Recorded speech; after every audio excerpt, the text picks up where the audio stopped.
Matapos ang pagkatapon ng mga tinatawag na fallen angels, sa lupa, ay tuluyan nga silang nagpakamasama at tuluyan ngang naging mga demonyo. Ganito ang mababasa sa Genesis Kapitulo 6 versikulo 1, 2, at 4. At nang magsimulang dumami ang tao sa ibabaw ng lupa at magkaroon sila ng mga anak na babae, napansin ng mga anak ng tunay na Diyos na magaganda ang mga anak na babae ng tao. Kaya kinuha nila bilang asawa ang lahat ng magustuhan nila. Noong mga araw na iyon at sa lumipas pang mga panahon, May mga Nephilim sa lupa dahil ang mga anak ng tunay na Diyos ay patuloy na nakipagtalik sa mga anak na babae ng tao, at ng anak ang mga ito ng mga lalaki. Sila ang mga Nephilim, malalakas na lalaki na bantog noon.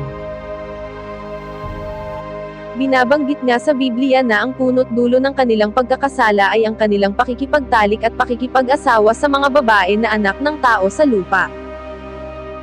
sapagkat nakita ng mga anghel na ang mga anak ng tao ay magaganda. At nagbunga ito ng kasamaan. Sila ay nagkaroon ng mga anak na Nephilim, o kalahating tao at kalahating anghel na mga bantog na lalaki. Sapagkat ang mga ito ay malalakas, malalaki, at bantog, at sila ay labis na masama sapagkat sila ay bunga ng kasamaan o bawal na pagmamahalan. Ngunit bakit nga ba hindi na sila pinatawad ng Diyos?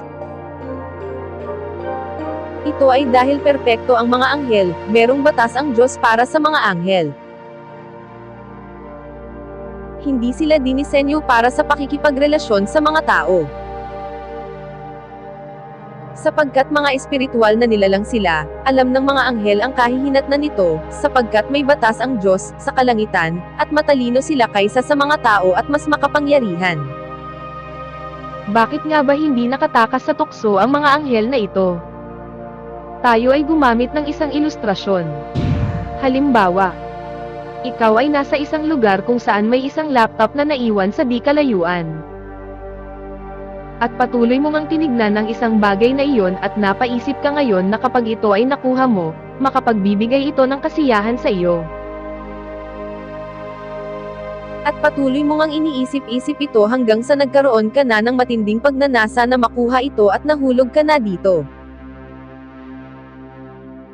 Pati na ang iyong puso, kaya sa kalaunan ay kinuha mo na nga ito kahit alam mong mali ito ay patuloy mong ginawa, dahil mas nanaig na ang iyong kagustuhan at pagnanasa ay nahulog ka na sa tukso.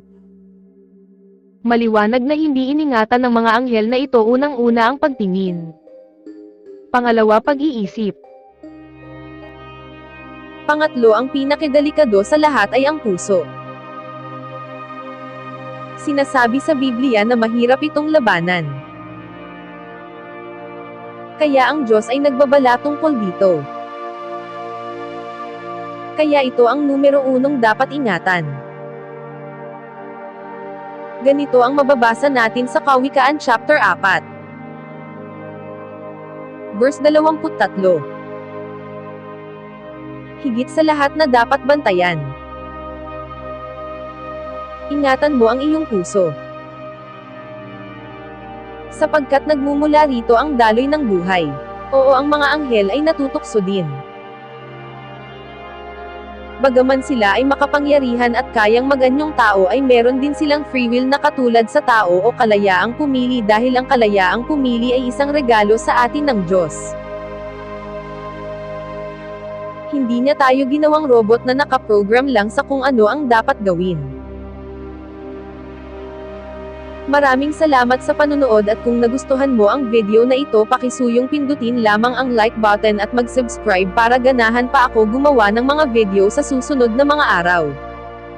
Maraming salamat po.